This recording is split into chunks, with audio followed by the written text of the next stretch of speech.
nta muntu ushobora kwica ubwoko ngo aburangize, kuvuga ngo nk'ubu wenda ubu turi abanyarwanda ngo urugero Kongo ntishobora kuvuga ngo irica umunyarwanda wese murangiza ngo bishoboke, sibyo? N'uwo rero watekereza ko yakwica abatutsi bose akabarangiza ntibyari gukunda. Tutabaho ngo abantu ariko Imana ari gukiza n'inzira yaciye ko tugira abo turokora bakaboneka, tukagira abo turengera ari gucamo izindi nzira z'uko aba bantu bagomeza kubaho. Ariko iyo ngiyo yanyuzemo niyo ngiyo dushimira Imana ko nayo iyo nzira yadukoresheje tukagira abo turokora uyu munsi tukaba turiho kumwe n'abandi banyarwanda. Nabyo nishimwe ku Mana. Se nko kuruhare kuri twebwe hari bari abatangije urugamba wenda baturutse hanze basize ababyeyi babo hanze, hari natwe twarwanaga dufite n'ababyeyi hano mu gihugu. Byari bigoye ko watekerezaga ko ibyo wabonaga n'undi nta muntu uzasanga. Avuga uti se Mana n'undi nzabaho ute ninsanga ntegeza ko nta muntu, kandi kuko niko byagiye binagenda, niko byagiye bigenda. Bamwe muri twe bagiye basanga nta muntu n'umwe, abagize amahirwe ntibaraswe bituma tonga barongera barororoka. Imana ibahundi umuryango bamugariye ku rugamba mwari muhanganye baba bari muri leta mwari cyane rwose. Namwe inkotanyi abo mwari muhanganye mubana muri imidugudu cyane turabana rwose korwa cyiza. Hanyuma se abo bantu iyo mugeze muri ibihe byo ntago murebana nabi nta na gahoro. Buriya abasirikare ni abana beza, buriya abasirikare uko umusirikare kwa Byayimana akubwira ati twagwanira uyu munsi ni twarabarashe, nako amubwira ati twarabarashe hana mukibukiranye birangirira aho ngaho nta n'inziki bamo. Ubu hano hari nk'umuntu akakubwira ati ahangaha nateye kompora ariho waruka ugasanga ni waguri guteye ubu mwaba ari hano mwaganira neza cyane. Impamvu twaganira ni iyihe? Hani nkubwira ko tuganira none se niba twaragwanaga wenda ari no mu bandashe, si byo se? None se ngiye ntabwo narashe, ntabwo nzi ngo ni kanaka narashe, ariko byanga byakora ntabwo amasasu narashe ntabwo yabuze nanjye wahitana. Mu ntambara niko bigenda. Gusa nta muturage nigeze ndasawe ngo ndasa umuturage muhohoteye uko yaba ari we wese. Ariko ku rugamba narasaga nanjye njye no kuraswa nanjye nari narashe. Ntabwo reka ngo agatemanyaje gatoya icyo ngiye njya mu gisirikari RPF ari we na Kanyarengwa.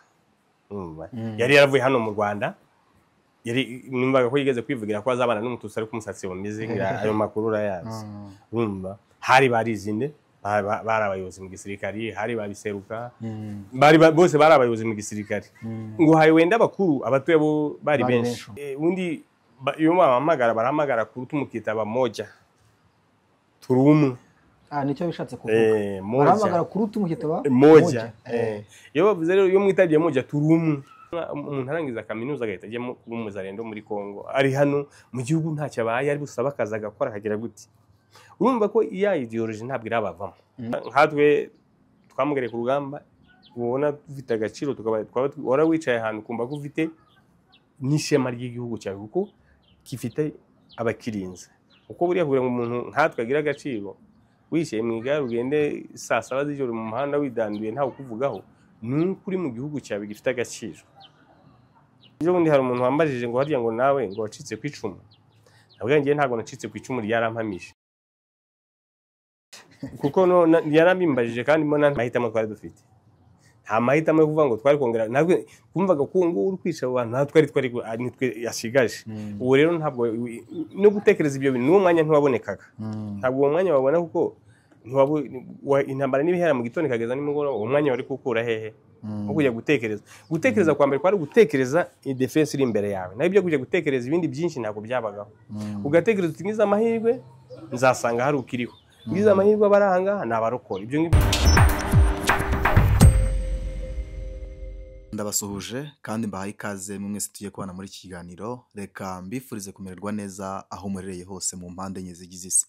Iyi ni Rio TV, ngende Jules Kalisa. Reka mbifurize gukomera no kwihangana muri ibihe twibuka abatutsi bazize jenoside muri Mata 1994. Nyabuna turi mu bihe bitoroshye, turi mu bihe tugomba kwirinda imvugo z'urwango, imvugo ziba amacakubiri, ndetse tukirinda n'imvugo zipfobya jenoside. Inkotanyi n'ubuzima, inkotanyi zarokoye benshi bapfaga. Niyo mpamvu twatumiye umwe mu nkotanyi zahagaritse jenoside yakorewe abatutsi. Ni Brown, ufite amateka akomeye ndetse nawe yamugariye ku rugamba mu gihe cyo kubohora igihugu. Niyo tugiye kuganira rero akadusangiza urwo rugendo rwose kuva mu gihe bahagarikaga jenoside kugeza ubu ngubu hashize imyaka 31 jenoside ihagaze.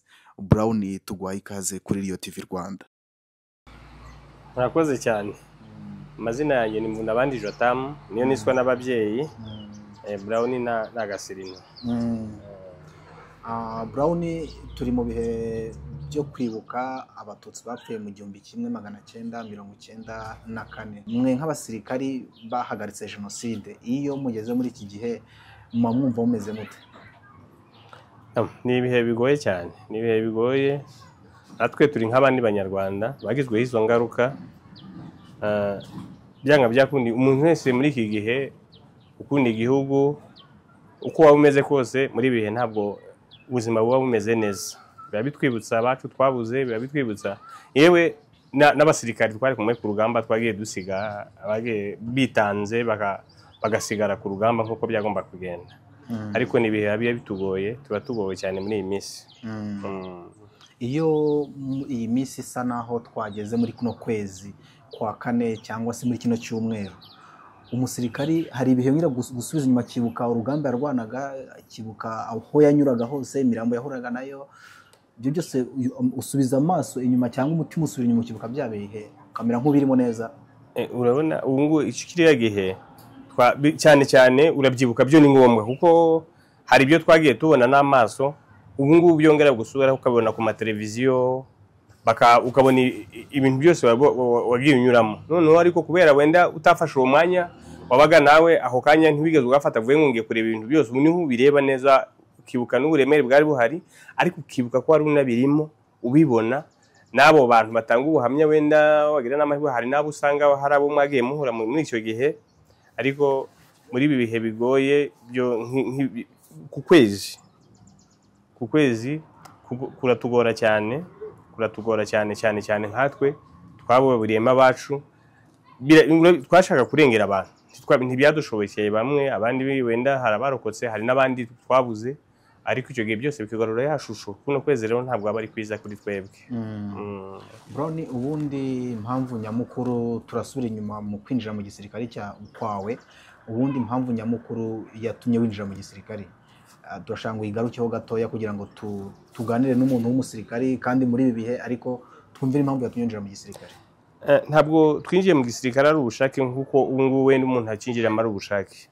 Twagiye kubera impamvu zo kugira ngo dutabare igihugu cyacu, cyane ko icyo munsi narabikubwiye, ntabwo twari dufite amakuru ahagije kubera ukuntu badupfukiranaga. Twari tuzi ko mbese ubuzima burangirira aho ngaho nk'umuntu ari.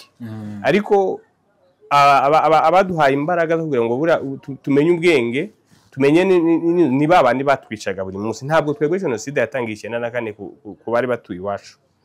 Nahamya ko batangiye bica abo biti byiso muri 90. Abo baratangiye barabica, ibyo narabirebaga, nari maze kuba agasore karinganiye, ayo makuru narayabonaga. Aho wajyaga mu ishuri ugahagurutswa uri umwe mu banyeshuri 200. Aho wajyaga mu nzira aho uciye hose uri iki ngiki. Icyo kintu rero nicyo cyatumye ntabwo twagiye mu gisirikare bavuga ngo wenda ngo tugiye mu gisirikare duhembwe ngo tubiki tuba abasirikare. Oya, twagiyemo kugira ngo turebe ko ayo mahirwe twagira amahirwe tukagira ubwo rupfu rw'abaduhigaga buri munsi. Ntabwo inzira zari zoroshe zo gucamo no kugenda, kuko abenshi ntabwo amakuru ubu ngubu hari social media ziravuga, umuntu akaba yanabibona. Kiragiye nta kintu byari bigoye ngo umenye n'amakuru y'abandi batangije urugamba, kuko ntabwo ngewe ndi mu barutangije. Abari barutangije twumvaga amakuru, akaradiyo ugasanga wenda inzi 10 zijya ahantu hamwe kumva akaradiyo k'amakuru. Amakuru twumvaga n'ayiki na yaba abandi na ya leta yari iriho. Ntabwo icyo gihe FPR ntabwo yakagize radio muhabura yaje ngewe ngira ngo nabaye umusirikare, ntabwo nigeze nyumva ndi iwacu. Naho nari ntabwo nabonaga umwanya wo kuyumva. Ariko hari iwacu ho twumvaga radio Rwanda, intero yari uko bazitsembatsembye, niyo ntero, niyo makuru twumvaga zateye ahana. Ariko nk'abantu twari tumaze kuba bakuru, nk'abantu bakuru bamenyaga amakuru cyane, burya arakwihwisa. Muri abo twaduturanye barafite abana b'abasirikari, kumva ngo yararashwe byagenze gutya, kumva ko urugamba nyine ruriho. Ariko nta makuru yo kugira ngo uzamenye inzira yo kugera kuri rwa rugamba nabyo byari bigoshye. Uretse kumva ngo rwatangijwe bo bavuga ko ari abatutsi barutangije, bashaka ngo kwisha abahutu niko babivugaga. Ubwo rero muri iyo nzira bari uburyo bwo kugira ngo babone bagira gute twebwe ahubwo bagira gute batwica kugira ngo bavuga ati uyu bamukubite. Umuntu yabagiriye inka ze mu cyara ahantu yibereye mu nka ze ukabona baramuzanye ngo uyu ni Kiso atazi n'inkotanyi ngo niki atazi n'ijambo inkotanyi. Bwari ubuzima bugoye rero hari igihe ubitekereza ubu ngubu ugatekereza n'icyo gihe ukumva sinzi uko nakubwira hari igihe ubure no kubivuga. Brown wowe icyo gihe nyine ibyo ngibyo biba twasubiye inyuma ku mpamvu zatumye winjira mu gisirikare icyo gihe mbere yuko abantu babona igihugu kimeze gutya bakagira ngo cyangwa se abantu batanga ubuhamya ntibumve uburemere bw'uko abantu bafashe umwanzuro wo kujya mu gisirikare rimwe na rimwe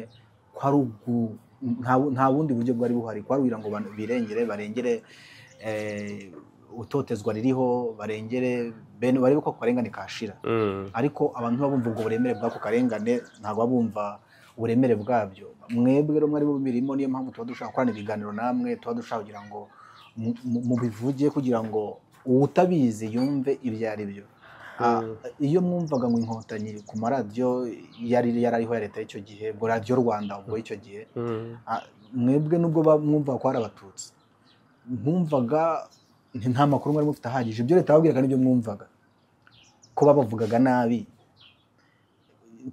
mw'ishyaka ryo kumva ko abantu baje kurwanya igihugu mwabajoininga ryavaga hehe? Hari ikintu igihugu yari icyabura gikunda ariko buryo igikunda kigufitiye akamaro. Igihugu kitagufitiye akamaro ntigikunda. Nuvuga ngo babavugaga nabi ariko nawe bakakwereka ko nawe usa nabo nubwo utarubaza bakakwereka ko nawe uri umwe muri abo ngabo kandi pe nta makuru wenda unafite na make kuri bo. Icyo kintu rero ahubwo nicyo cyaduteraga ishyaka uko twahuraga nabo mu muhanda bagakubita ngo uri ingenzi baguteraga ishyaka ryo gushaka no kumenya izo nyenzi niki. Abenshi ntabwo bavaga mu Rwanda bazi ngo bagiye mu nkotanyi n'ibiki babwo hari no guhunga ngo batakwica kuko nibyo byari biriho. Kuko ngewe wenda muri 1990 nabwo nafashwe mu byitso mfatwa n'umwana ndabyibuka bapakira abadata wacu gutya abantu bahari iwacu barabizi hari icyo gihe n'abagiye bagwayo ntibagaruka barabapakira bankuramo ngewe ngo wowe akamukareke wari ukiri muto. Nari nkiri muto subirira ahitwa ku Kanyundo tugeze ku mashuri ku Kanyundo subirayo numva ari ibintu bisanzwe ariko mbona ukuntu bakubitwa urumva ko niho natangiye kumva ko biriya bintu urwango batwanga nicyo tuzira ntabwo twari tukizi wenda uzakubeshya ngo yari umukada ngo yarazi iby'inkotanyi bihagije azaba abeshye yaratuye mu bice by'iwacu ntabyo twari tuzi. Ahubwo icyo twari turiho icyo twaziraga nicyo cyaduteye imbaraga kugira ngo tumenye natwe niki nihe wakirira. Noneho uwo ngo wadutotezaga rero niwe waduhaye imbaraga zo kugira ngo tumenye icyaturengera natwe tube nk'abandi. Okay. No kuvuga ngo mwagiye mu nkotanyi kubera ko mwumvaga ko izo nkotanyi murazizira. Namwe muri nkotanyi mutazizi. Bavuga ngo ndi kuzira kanshobe mbasange. Niho gukira kuri. Hari ibintu bishobora kuba mwaragize nk'imitungo yanyu uretse gufatwa urumva aragufasha barakurekura abandi bafasha arabagiye bapfa cyangwa hari ibyanyu bagiye babaka mu buryo bugaragara. Icyo gihe gutotezwa gusa. Icyo gihe cy'ibyitso baratwikaga amazu barayatwise icyo ariko wenda mu rugo mu nzu y'umwacu ntabwo bigeze umunsi ntibadutwikiye ariko hari abandi batwikiwe hari abandi bafunzwe bamarayo ngira ngo bagiye mu kwezi kwa 11 bagafunga mu kwa gatatu ngira ngo niba kandi simbibuka neza ko nari umwana ariko ni hagataho barafungwa nyine ntacyo bazira ngo ni ibyitso umuntu bakamusanga buriya wenda ubuzima twabagamo hariya bwari ubuzima bukiriritse butagize icyo butwaye ko ntabwo twari dufite wenda nta mu muryango wacu wari umuyobozi nta n'uwari ufite indi mitungo ihambaye. Imitungo bari bafite ni mike cyane yo kubatunga mu buzima bwa buri munsi.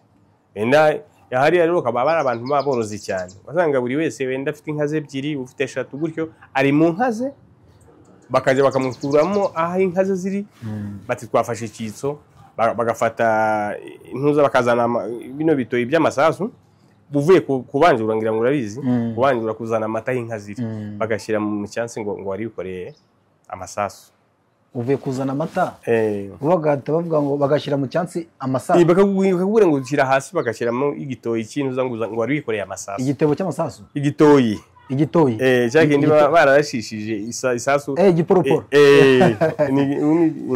bakabishyira mu mata vraiment. ngo bavuye kurasa abantu ngo none ngo yahishe ngo mu mata kugira ngo tutamenye ko, bakakubita bakagukoresha ibyo bashaka.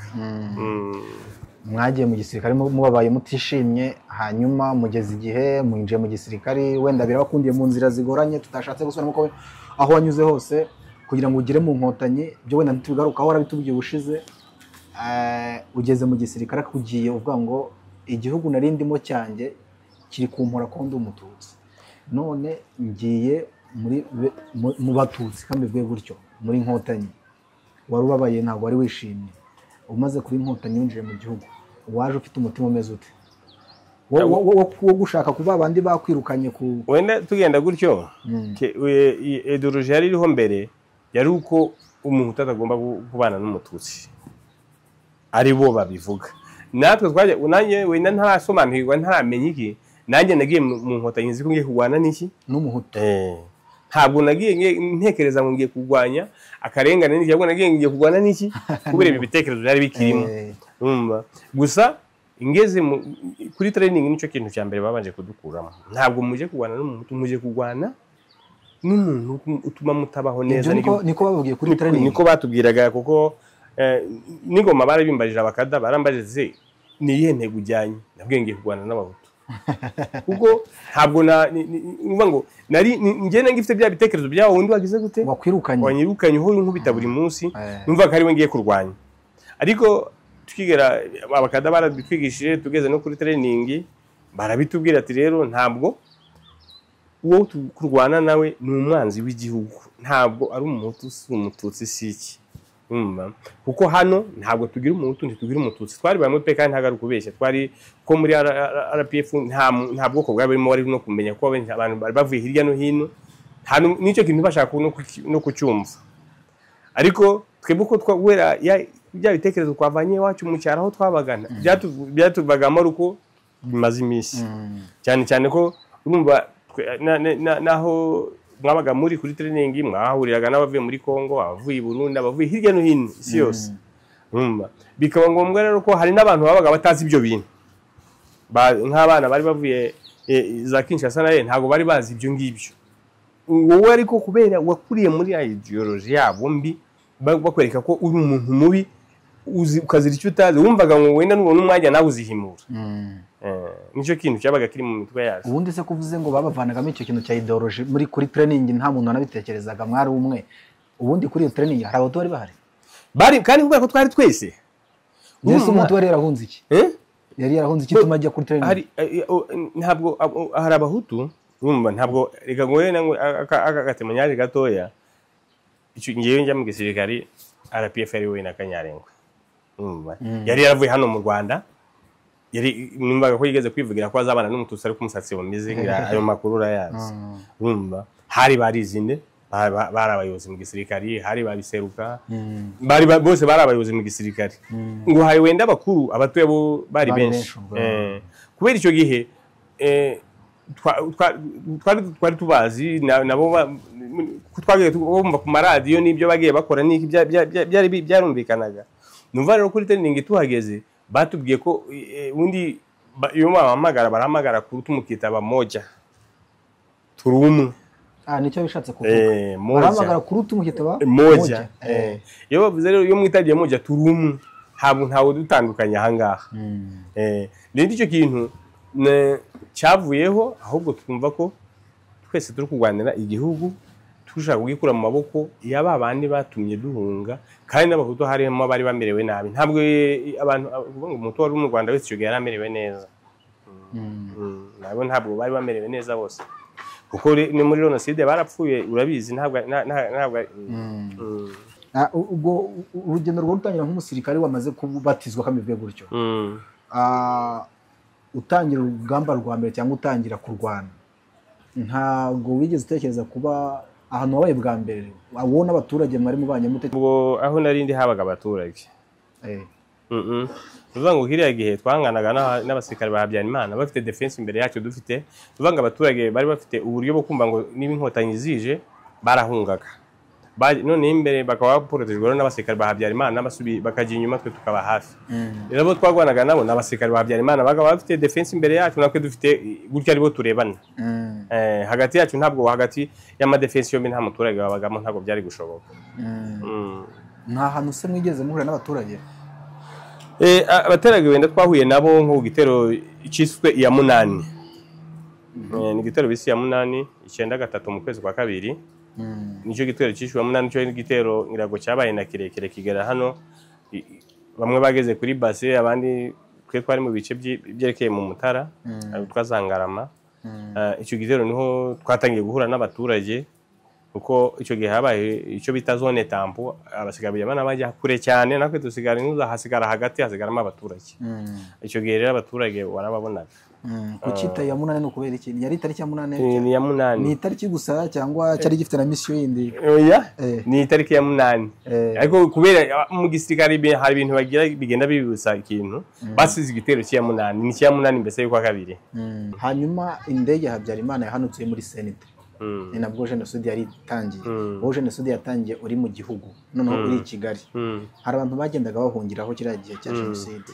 Iyo bahungiragaho nta byo kurya mari ufite bihagije, namwe mwari muri kwirwanaho, kiriya gihe mwe mwabyitwaragamo mute hamwe n'abaturage?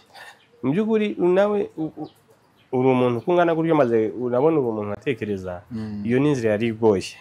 Hari abasirikari bagomba kurwana n'abandi basirikare n'intera hamwe, noneho za nazo zari zihari. Umva abaturage ntabwo hagaragajwe kugira ngo barokora abantu, abo byakundiye, abamahirwe Imana uwo musitari yatanze byarashobotse, abandi biragorana. Kuko urumva abasirikare ntabwo ari kubona umusirikare ujya ku rwego rw'umuturage wese ngo agire gute, wabashe guhunga akagera hariya muri Senide yararukotse.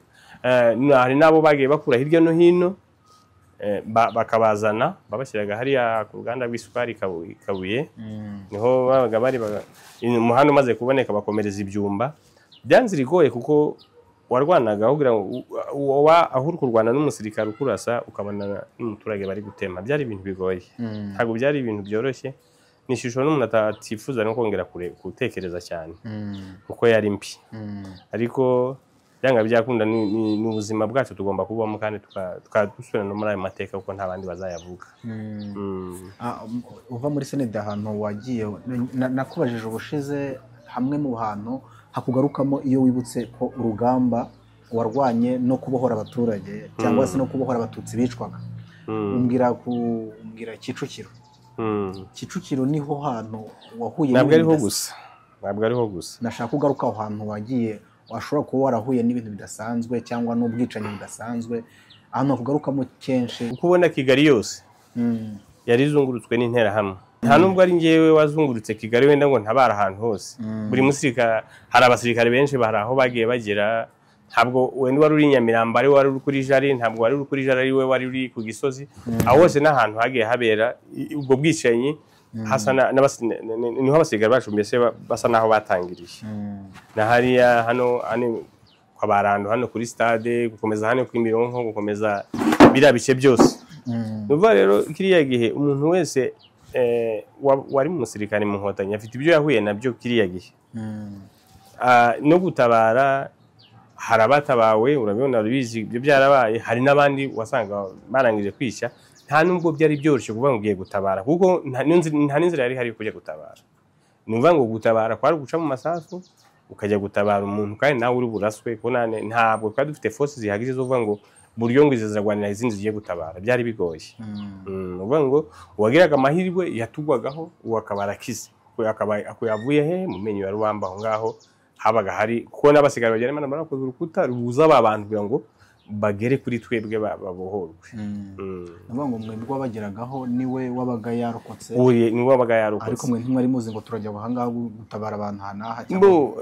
Njyewe ntabwo nigeze mba muri timu, hari abari babishinzwe, kuvuga ngo wenda barajya aha ngaha kwa kanaka, wenda nk'umuntu bazi bakaba aho bari ko ntabwo ingo zose zari tuwe n'abantu ntabwo abantu bari bazizi ariko bakavuga ati okay nguye nk'urugero murebe uburyo bwihuse mwatabara wenda nkantange urugero nkarando yari umuntu uzwi kandi yaratuye hafi ati murebe uburyo mwamutabara hari igihe byabagaho bajya kumutabara wenda bagasanga bamaze kumwica gutyo kandi kugira ngo bamutabare suko wenda bagendaga kugira ngo niba bagiye kwa rando bagomba binabyo biza kuzunguruka bakazaca kibagabaga kandi reba kuva muri senede no kwaramukunda ari hafi ariko kubera inzira hahandi ntabwo byari gukunda nembwo rero wenda harabagiye batabara muri ubwo buryo hari natwe twabaga turi ku rugamba rwa buri munsi hari abasirikare mwari muhanganye harimo kwa Habyarimana muri mudugudu wanyu haraho mu bantu mu Rwanda barahari hose mu midugudu yose yanyu barahari mu bamugare ku rugamba nabo turi kumwe bamugare ku rugamba mwari muhanganye bari muri leta mwari cyane rwose namwe inkotanyi abo mwari muhanganye mu bana muri imidugudu cyane turabana rwose korwa cyiza hanyuma se abo bantu iyo mugeze muri ibihe byo ntago murebana nabi nta na gahoro bo uko byagenda kose uko nakubwiye ya ideology twigaga mbere tukiri iwacu ubu yarahindutse twigishijwe umunyarwanda icyo ari cyo n'icyo umuntu arwanira n'icyo warwaniye kari igihugu atarutarwanye ngo uwe kanaka ahubwo warwanye kugira ngo ube umunyarwanda ufite agaciro mu gihugu cyawe n'undi rero nawe nuko vuba rero buriya abasirikare n'abana beza buriya abasirikare uko umusirikare kwa Habyarimana akubwira ati twarwanira uyu munsi niwe twarabarashe nako amubwira ati twarabarashe hana mukibukiranye birangirira aho ngaho nta n'inzike bamo kuko cyane cyane muri uyu umusirikare nakubwira ngo umusirikare waba ari mubi kire kuziko yisha abantu bawe ukabimenya ngo nta nubwo ntiwamusekera nta nubwo ngo ntaba ari umusirikare ariko umusirikare arwanira igihugu mukarwana ashize defense ari nawe yagwaniraga igihugu nawe nicyo wagwaniraga ntabwo ngo nta n'ikibazo na kimwe mwagirana kireka wawe undi uziko yisha abantu uriya wisha abantu rero nawe ntabwo ahabwa agaciro nko kuza mu midugudu nk'uyu nguyu niyo bamuzanamo batamumenye bamumenyere yafungwa kuko yakurikiranwa byagize gute ntabwo yakurikiranwa ko baye musigara wa Habyarimana ngo yakurikiranwa ko yisha abantu nase bura Brown buriya kwa ari kwenda utamenya uwo muntu ubu hano hari nk'umuntu akakubwira ati aha ngaha nateye kompora ariho wari ugasanga ni waba uri guteye ubu mwaba ari hano mwaganira neza cyane impamvu twaganira ni iyihe none se urumva tuvuge wenda njyewe ndamufitiye tuba tuganira twagwanye kuri jari mwari muhanganye akakubwira n'umunsi ati umunsi niwe twarabateye imvura yaguye bimeze gutya mukaganire kumva ko ari bisanzwe kuvuga ko yateye kompora yega umusirikare agendera ku mategeko y'igihugu niba gutumye ngo urakora iki uragenda ukikore kireka umusirikare wakoze ikosa ribi nuwo batuma kwica uwo tagwana nawe naho umusirikare ukurasa nawe ukamurasa burya ugiye kureba nta nicyo muba mupfa nuva rero ugiye kubwira ati twari bugazuzana twararwanye muraturasa tugeza naha namwe byagenze gutya ambushini ibyo murabiganira nta nicyo biba bitwaye ariko iyo hajemo wenda akantu gato kakamucika ati nisha abantu aba nawe uwo ntago ngo sinzi ko watuma arara no muri kino gihugu yakiraramo nkuko n'abandi bose ariko yarari mageragere ntabwo yarara muri uyu mudugudu kuko yarakoze ubwicanyi ubu ukugendera mu gare uko nguko uhuye n'umuntu watumye ugendera mu gare gutya mwakwicara mukaganira bisanzwe ari nkubwira ko tuganira none niba twaragwanaga wenda ari no mu bandashe si byo se none se njye ntabwo narashe ntabwo nzi ngo ni kanaka narashe ariko byanga byako ntabwo amasasu narashe ntabwo yabuze nanjye wahitana mu ntambara niko bigenda gusa nta muturage nigeze ndasawe ngo ndase umuturage muhohoteye uko yaba ari we wese ariko ku rugamba narasaga nanjye njye no kuraswa nanjye nari narashe sibyo vuba rero uwo nguwo nta cyaha uwo nguwo wandashe nta cyaha afite uyu munsi ahubwo icyaha ahubwo ko inkomoko y'icyaha kugira ngo ndaswe niyo mbi icyanteye kugira ngo njye mu gisirikari na wa unajyemo ampige nanjye muhige niyo cyo cyari kibikurusha uwo twarwanye kuko uwo twarwanye we bamuha amategeko yo kurasa nanjye bamuha amategeko yo kumurasa niko byari bimeze sibyo ubu ngubu rero ugiye kureba nta nzi nanjye simuzi nta nicyo twapfaga sibyo hari uwo yaranze ntabwo yarakuze uretse kumva ngari kurasa inkotanyi nanjye nkumva ngo ndi kurasa umusirikare wa Habyarimana ntabwo twatuziranye ubu rero nta nicyo napfaga nawe na kimwe ahubwo twapfaga ya ba bantu bamutuma kubera inyungu zabo, ntutume bano batutsi barenga ahangaha kuri bo nibo bakoreshaga. Ntibashaka no kumva ko ari abanyarwanda. Ziriya nyenzi zaturutse i Bugande bamumvaga ko badakwiye kuba nk'abandi banyarwanda. Uwo muntu rero wakoraga ibyo bintu kandi uyu munsi bari berega ntubwiye ngo baragiye. Ntuntegereza ko n'uyu munsi bagiye wenda ngo uvuge ngo ibyo byari icyo gihe byararangiye. Ntabwo byarangiye, n'ubu biriho. Nuko tugira ubuyobozi bwiza. Leta y'u Rwanda ishyira imbere umuturage n'agaciro k'umuturage, ariko ubundi n'ubu ngubu abagifitiye ideology ntabwo na buri munsi urabumva. N'ejo bundi urabumva muri Kongo, n'ejo bundi baragiye kubibona barabigiye gusenya umujyi wa Gisenyi bashaka kugira ngo bice abantu nk'uko babishe. Nuko twagize abadutekerereza bakamenya ibyo byose bakabimenya mbere, ariko n'ubu barahari. Kandi ubu ngubu hari abo muhura mukicarana ureba vurema amajyambere igihugu cyagezeho. Buri wese umunsi nta muntu wigabazwa ngo urike ngo ugire gute, ariko muri biriya bice by'iwacu byo biranakabije. Njye mbyumva ko ndeba social media numva n'amakuru kubona umuntu arangiza kaminuza agahita ajya kuba umuzarendo muri Kongo, ari hano mu gihugu ntacyo abaye, ari busaba akazi agakora akagira gute. Urumva ko iya ideology ntabwo irabavamo. Ibice by'iwanyu bakunze kubivuga, ariko ntabwo abantu bazi ngo ni hehe. Urukundo rwo mu iwacu, ibice by'iwanyu ni hehe? Iwacu ni mu murenge wa Bugeshi. Sinabikubwiye se? Oya, ngenda bizi. Mu murenge wa Bugeshi aho zari komini Mutura, Gisenyi aho bita Bigogwe. Mu Bigogwe. Iyo inkotanyi zitabaho, iyo mwe mutabaho, n'aba tubona n'abariho abatanga ubuhamya ntabwo bose baba bakiriho, birashobora kuba barashize. Iyo mubona hari abantu bariho barokotse ku bwanyu bashima inkotanyi, bavuga ko inkotanyi ari ubuzima, kandi koko ni ubuzima kuko mwatabaye abicwaga, mwiyumva mute? Kuri twebwe hari akantu kamwe ndi bukubwire. Nta muntu ushobora kwica ubwoko ngo aburangize. Kuvuga ngo nk'ubu wenda ubu ngubu turi abanyarwanda ngo urugero, Kongo ntishobora kuvuga ngo irica umunyarwanda wese murangize ngo bishoboke, sibyo? N'uwo rero watekereza ko yakwica abatutsi bose akabarangiza ntibyari gukunda, kuko urabizi byanabayeho bageze naho bica abana babyaranye ngo kugira ngo umututsi ashireho, iyo ntuzi ishyireho. Ariko burya ntabwo ari Imana, burya ihora ireba hirya no hino. Abangaba abatangije urugamba rwo kubora igihugu baturutse hanze y'igihugu, barameneshwe mu gihugu cyabo. Yari kwica wenda bari hano, ariko ntiyari kwica bari hariya, bari kuzabyara abandi. Ubwoko bukongera bukagira gute, bugashibuka. Siko bimera.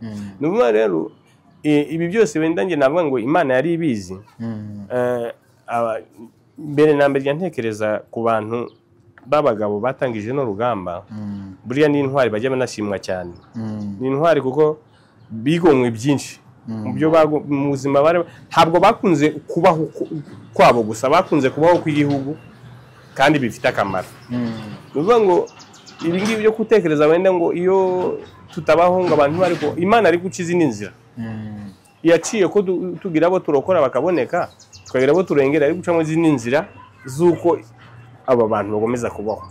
Ariko iyo ngiyo yanyuzemo niyo ngiyo dushimira rero Imana ko nayo iyo nzira yadukoresheje, tukagira abo turokora uyu munsi tukaba turiho kumwe n'abandi banyarwanda. Nabyo nishimwe ku Mana. Ariko iyo utekereje abavandimwe bacu, nimugorana ndimo ndeba ikiganiro umukobwa yatangaga kuri televiziyo atanga ikiganiro cy'Ubugesera, niba urebye abantu bavuga, ngere nzi ko abantu hari batazongera kubaho bashize no kuri. Ariko burya Imana ibifite impamvu ibintu byose bibaho. Ikibabaje bariya baragiye, ikibabaje n'abagifite ideology yo kumara n'abariho uyu munsi. Bariya baragiye, tuzahora tubibuka, bahe icyubahiro cyabo cy'uyu munsi. Ntabwo ari uyu munsi, ni iminsi 100, iki cyumweru ni gahunda ya leta, ariko kwibuka byo bihora muri twebwe. Byagize none iyo ugarutse nko ku ruhare kuri twebwe, hari bariya batangije urugamba wenda baturutse hanze, basize ababyeyi babo hanze. Hari natwe twarwanaga dufite n'ababyeyi hano mu gihugu. Byari bigoye ko watekerezaga ko ibyo wabonaga nta muntu uzasanga. Avuga se Mana n'undi nzabaho ute nisanga ntegeza ko nta muntu. Kandi kuko niko byagiye binagenda, niko byagiye bigenda. Bamwe muri twe bagiye basanga nta muntu n'umwe. Abagize amahirwe ntibaraswe bituma barongera barororoka, Imana ibaha undi muryango. Ariko ugasanga nk'umusozi wose wari utuwe n'abantu umuryango mwese basoko, ugasanga we nta n'umurimo. Wumvaga nawe ntacyo uri cyo ukimara kugera aho ngaho, wumvaga n'uzi wakumvura iki? Tekereza kubaho utazagira nyogosenge, ntugire mu byawe, ntugire iki, bose baramazwe. Ntugire umuntu uzatuma kugusabira umugeni, ntugire umuntu none bikabazagusaba ko wongera kuza gusaba kuri wowe kwicenga ari ujye kugusabira. Byari bigoye n'ubu biracyagoye, kuko n'ubu ngubu turacyafite hari incike, hari nkatwe twamugaye turi mu kazi, twe wenda nta leta itwitaho, kandi incike ndahamya ko leta izitaho, nta muntu n'umwe leta y'u Rwanda yashyize ku ruhande. Ariko inshuti yanjye, ikintu giteye agahinda ni uko abishe n'uyu munsi bagitekereza kwica abandi, bagitekereza ubugome bwabo bukibarimo. Abishe rero ndi kuvuga ntabwo ari abishe ab'icyo gihe, ahubwo nuko hari abasigaye mu bishe, hari n'uwo utaramenyekanye ko yishe kubera umusozi yawurangije, ntagire uwo azamushinja, agakomeza ideologie. Kuko buriya turi kuvuga FDLR muri Kongo hariya hirya, ariko FDLR muri Kongo ntabwo yonyine uko iri hari ideologie yaheze muri Kongo ntizana mu Rwanda ntacyo twaba, ariko buri munsi bayizana hehe mu Rwanda, kuko bafiteyo base wabo, bafiteyo ba nyirarume, ntabwo ari ibanga, ni ibintu bizwi kuri bose. Bari abantu rero nibo buri munsi bagenda aho kugira ngo barebe ibyiza buri munsi biba, ahubwo barebe ibibi gusa, bahora muri bya bintu twarimo, bya bintu nakubwiye mbere y'icyenda, kandi nibyo bo bakirimo, ntabwo barabivamo, ntabwo barabona amajyambere bagezweho n'igihugu ngo bavuga ati igihugu kiriyubatse gutya, dufite amahirwe y'ubuzima turiho, dufite n'ubushobozi bwose dukeneye. Icyo bakeneye nuko batakongera kubona wa wundi warokotse nawe atera imbere, ahubwo bamwice nawe ave hahari. Nicyo njyamana bashaka hari, sinzi nicyo kigize. Ariko amahirwe dufite abagabo bazima badutekerereza, ibyo bitekerezo bya bariya bipfubye buri gihe bijya kutugeraho bigira ngo bibe byaturimbura, abashinzwe kubibona bayibona bamaze kugira icyo bikoraho. Ubwo kandi koko nibyo bituma ubona nkatwe twamugereye ku rugamba, ubona dufite agaciro, tukaba wicaye ahantu kumva ko ufite n'ishema ry'igihugu cyawe, kuko gifite abakirinze. Kuko buriya kugira ngo umuntu nkatwe agire agaciro, wishyeye mu igare ugende saa 7 z'ijoro mu muhanda widanduye ntawe ukuvugaho, nuko uri mu gihugu cyawe gifite agaciro. Igihugu kitari cya kindi utambike ngangure n'umuntu yongera guteme, sibyo? Uva rero inshuti yanjye, ibi bihe biragoye. Abavandimwe bacu ejo bundi hari umuntu wambajije ngo harya ngo nawe ngo wacitse ku icumu, nabwo ngiye ntabwo nacitse ku icumu ryarampamije, kuko yarabimbajije kandi mbona nta kintu sinamazaga n'icyo yashaka kubimbariza, nabonaga adakwiye no kubimbaza. narabishitseho ntabwo byamurebaga, sibyo? Ni ukuvuga ngo ikiriho gikomeye ku bantu bari ubu ngubu, mwe mukiri batoya mugifite n'imbaraga zo gukorera igihugu, uruhare rwacu twararutanze, namwe mukwiye gutanga uruhare. Ntabwo uruhare ruzatangwa n'umusirikare gusa, umusirikare azajya hara ku mupaka awurinde ko FDLR yambuka, ariko nawe ukwiye kurinda wa muntu wangiriza bino bikorwa byose turimo buri munsi. Hari ibintu byinshi, buryo igihugu ntabwo kigwanwa n'umusirikare. Nose umusirikare ahari ku mupaka azajya kugura imbunda n'iki, kurwanya n'abandi banyereza imisoro, kurwanya bya bindi byose bituma igihugu kidatera imbere. Ubwo njyamo n'abantu benshi igihe afandi ari kwiyamamaza, ujya ubona abantu benshi pe bafite idarapo tuzamutora, urumva, sibyo? Yewe buriya ntukureba, ntabwo gukunda afande si ukwambara ririya darapo ngo umubwire ngo tuzagutora. Kumukunda no gukunda ibikorwa yakoze, ukarinda n'uwo muntu wabyangiriza. Kuko buriya njya ntekereza kubona umugabo umeze nk'uko afande ameze, umugabo sinzi njye ntabwo ndamubona mu bitekerezo byanjye, ariko suvuga ngo wenda iki niki, kuko nta n'abandi wenda mwize abayoboye kino gihugu urabazi uko bagiye babikora. Ariko kubona umugabo uyobora igihugu nk'iki ngiki ni igihugu gitoya mu bidukikije, ariko ibyo bihugu binadukunda ibyinshi, kuko byinshi birimo izo nterahamwe kandi bafite ubushobozi bwo kuzirukana. ariko bafandaga bamaze iyo myaka yose buri munsi yerekana ukuri aho kuri kudashaka kumva. Rero ubundi yabisubiyemo, yerekana ukuri aho kuri ntibashaka kumva, ahubwo igikenewe ni kwa mu Kinyarwanda cye iwacu babita ngo bakeneye guduhagika gusa tu. Ariko avanda akagwana nabyo byose, agwana nabyo. Yewe nuko nimubonye namubwira nti mana sinzi kabisa, ari nka kera iwacu umuntu yoshimiraga umuntu wamaga inka, ariko afade yaraziduhaye natwe twaramuhaye kuko ni umubyeyi wacu. Ariko ibintu akora Imana zabi uri mufasha imugezaho mu ijuru, niho numva haba ari heza kurusha nibo ko batubwira niba ariko hameze.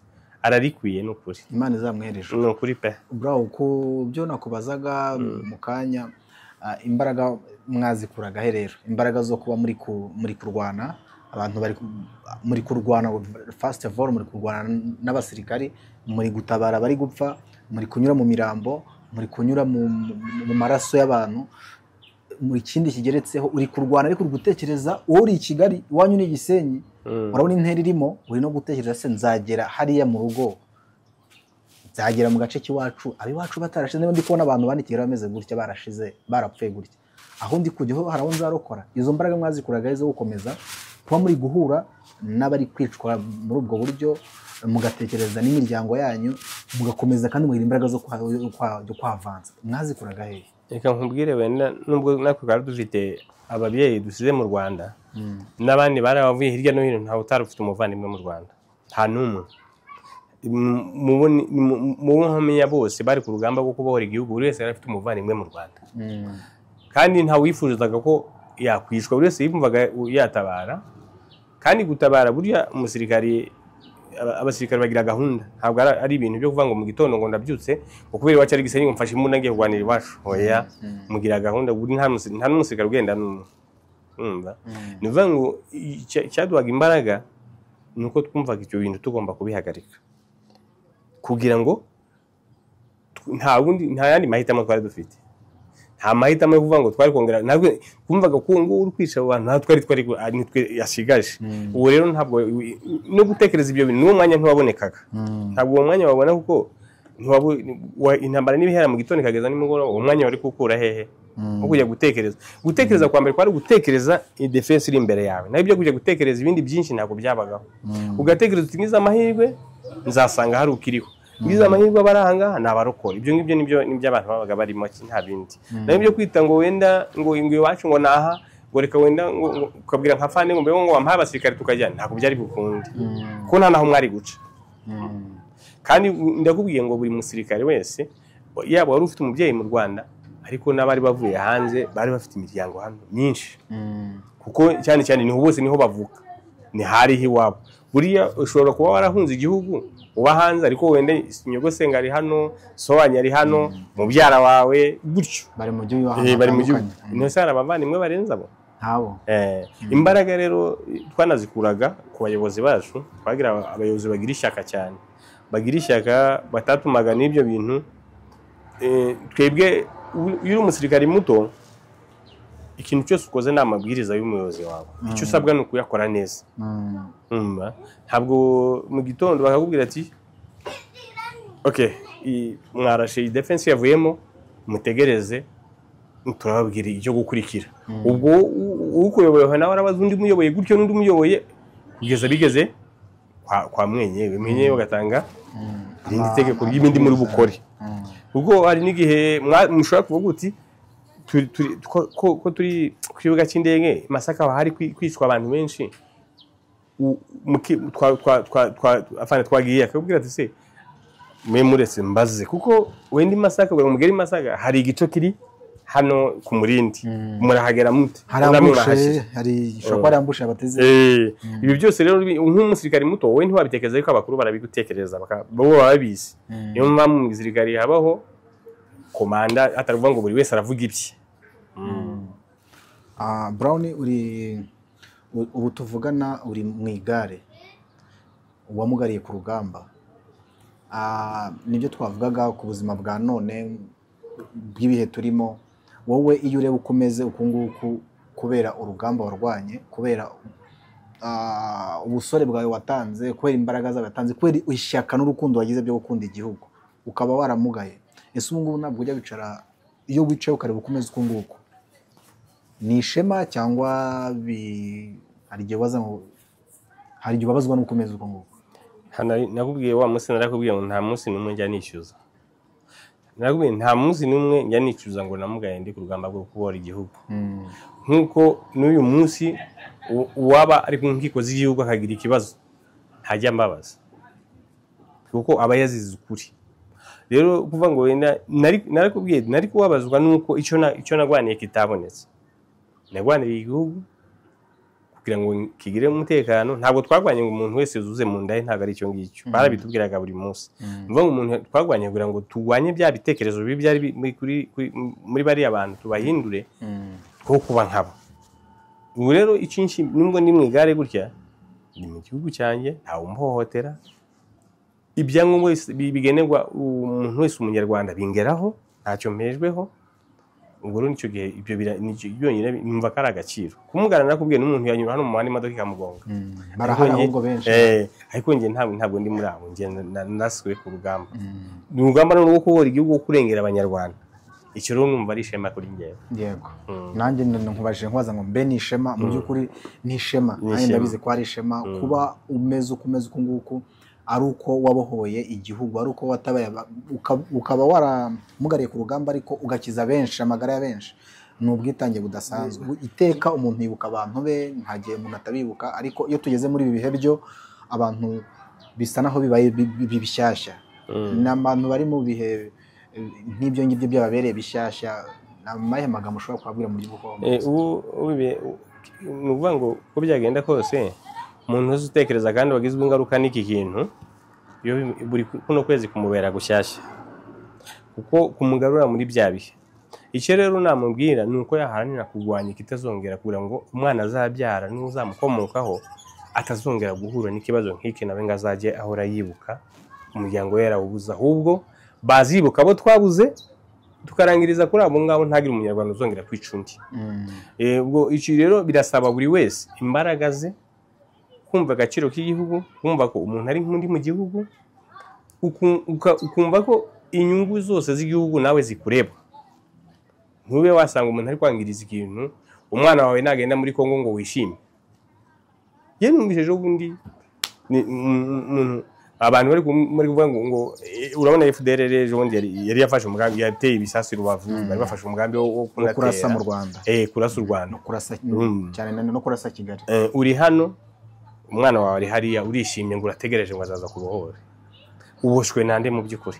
Ninde ukuboshye muri kino gihugu? Ko hari abantu njya mbibona ku ma social media yabo, ninde ukuboshye? Umwana wawe arajya hashaka, urakora icyo ashaka, nta ukubaza, nta zina ry'umuntu ubu ngubu ribaho ngo indangamuntu yawe ngiyi ngiyi. Indangamuntu yawe ni umunyarwanda, kandi ko amazina yawe nk'uko ubishaka.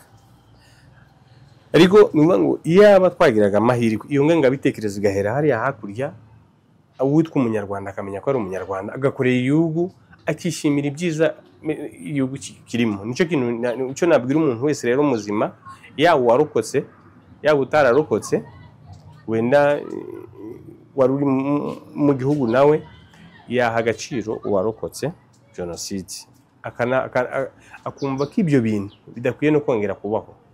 Kandi iyo ngengabitekerezo ukayireka ntibayijyane mu bana batoya.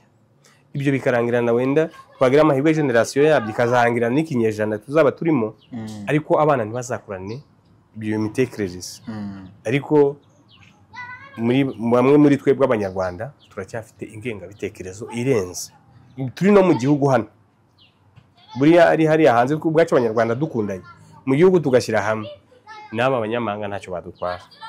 Ariko hano mu Rwanda hari abakongeza batsumurira bajundisa amaso, bakirirwa babyina ngo muzehe wacu, ariko nimugoroba bakohereza inkunga muri FDLR. Abo bantu rero nibo batuma kino gihugu ubona ibyo abandi bakora, bagakora ibyiza batabibona, bagatuma ubona kumva ngo byagenze gutya na gutya. Ariko ndakubwira ngo icyo dushimira Imana yaduhaye, abacitse ku icumu bariho ku isi yose, dushimira Imana ko Imana yaduhaye umubyeyi muzima uzi gukunda igihugu, atari ukuvuga ngo akunda kanaka ahubwo akunda abanyarwanda muri rusange. Rero tujye dushimira Imana yamuduhaye, twishakemo n'imbaraga zo guhora tumushyigikira, kugira ngo udashyigikiye icyiza washyigikira iki? Urega ngewe wenda sinkunda perezida, ariko nkunda ibyo akora, ibikorwa bye bikunde, kuko birivugira, nibyo bimpa amahoro, nibyo bituma umuntu wese agize. Niba utanamukunda bireka, ariko ukunda ibikorwa bye. Arega n'umuntu akundirwa ibikorwa bye. Hari ikindi nta bigusabye, kuko we ibyo akora abikora nk'umutima we kubimutekerereza, kandi abikora mu nyungu z'abaturage, mu nyungu z'abanyarwanda. Ariko we ntubona iyo nyungu yawe, ntubona amajoro arara, ntabwo ari perezida nk'abandi ubona ibintu byose. Turakurikira hirya no hino.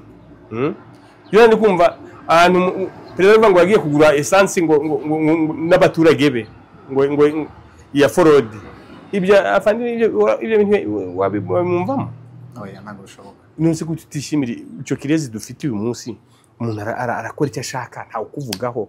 Ubu Munyarwanda afite agaciro ku isi yose, ariko ntutekereza aho gaciro kava hehe. Ntutekereza akavuga ati ariko Rubavu ituye ahantu habi, duturanye n'umwanzi, ushobora kumara umuryango wacu akashyiraho ubwirinzi nka buriya. Ntutekereze buriya bwirinzi ngo bwavuye hehe.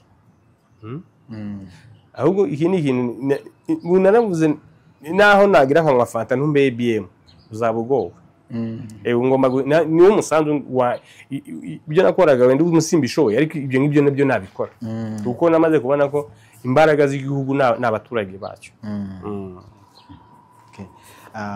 Brown, nanone turi kugana ku musozo, nanone ndagaruka ku buzima bwawe, cyane cyane ku igare ryawe nabonye ritandukanye ry'abandi. Kubera icyo hano amagare yanyu atandukanye? Ubundi amagare muyahabwa na komisiyo? Uko biteye ni ngo amagare tuyahabwa na komisiyo ya demobilisation. Ko nabonye atandukanye ni ngo bitewe wenda no guyemeza imirimo uko yabonye.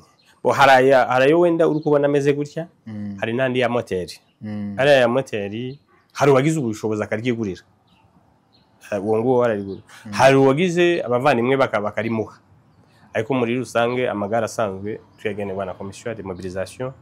Uko rishaje baguha irindi, uko ubushobozi bungana niko bakora. Kuko nibo batureberera mu buzima busanzwe, uretse n'amagare n'ibindi bikoresho byose dukoresha nibo babiduha. Ubu komisiyo niyo ibakurikiranira buri kimwe cyose, kwivuza, amazu mubamo niyo yarabahaye, ibikorwa byose bya buri munsi ni komisiyo ibakorera. Ukuvuga uko mbese twebwe nta kintu na kimwe twikorera komisiyo bitarimo. Kireka icyawe wenda ari business yawe ishinze ku ruhande, ariko icyerekeranye n'ubuzima, kwivuza ni komisiyo. Iyo nk'ubu nshatse kuvuga nti mfite aho ngiye kujya ni komisiyo ya demobilisation. Mbese buri munsi niyo ireberera ufite ikibazo wese. Buri gihe nibo babyeyi dukira, mbese nibo dufite uyu munsi, nibo babaye ba mama, nibo babaye ba data. Igare ririya gare ritandukanye n'irya rya moteri n'irindi bitandukanira? Ririya gare rya moteri ni ryiza ku muntu wese, kuko ririya gare wenda nk'urugero nk'ubu ngubu ndi hano mu rugo, nshaka kuva hano kugira ngo ngere hano haruguru kuri kaburimbo, bisaba unsunitse. Mfite rero igare rya moteri nta wansunika. Icyo gihe nditwara nanjye nkagenda nkagaruka. Nshobora ko gukenera kujya kwa muganga mu gitondo, bikaba ngombwa ko mbanza gushaka imodoka injyana, kuko ariko ufite kagare wazamuka ajya hara kwa muganga ukivuza. Iriya gare n'ahatera riragira hose, n'ahantu kireka wenda ahantu hatari umuhanda, ariko hari umuhanda rirahagenda hose. Iriya gare se mu gaciro buriya rihagaze nk'amafaranga angahe? Numvise ngo rihagaze 1,500,000. 1,500,000 ntabwo ari amafaranga menshi. Reka twizere ko rizaboneka, Imana izabigenza neza, rikaboneka mu buryo bumwe cyangwa ubundi, kimwe nk'uko umuntu ushobora kureba ikiganiro akumva yari kugurira. Yes Brown, turi gusoza rero, ni ubuhe butumwa watanga ku bakora iki kiganiro? Ijambo rimwe navuga nuko abantu bakwirinira ingengabitekerezo ya jenoside. Ingengabitekerezo y'imitwe yacu ikaguma uwifite mu mutima bakayigumana ikazamuhitana. abandi banyarwanda bazima natwe tugakora ibituma uwo muntu atazagira umwanya wo kugira ngo abone uko hatisha ngengabitekerezo ye. Nicyo ngicyo gusa. Murakoze cyane. Nawe urakoze. Reka mbashimire mwese twabanye muri iki kiganiro kandi mbifurize gukomera no kwihangana muri ibi bihe turimo bitoroshye, twibuka abacu bazize jenoside muri Mata 94. Twirinde imvugo zipfobya, twirinde imvugo zishora abarokotse, ahubwo tubabe hafi muri ibi bihe bitoroshye barimo. Twibuke twiyubaka, kongera kubaho nibwo butwari.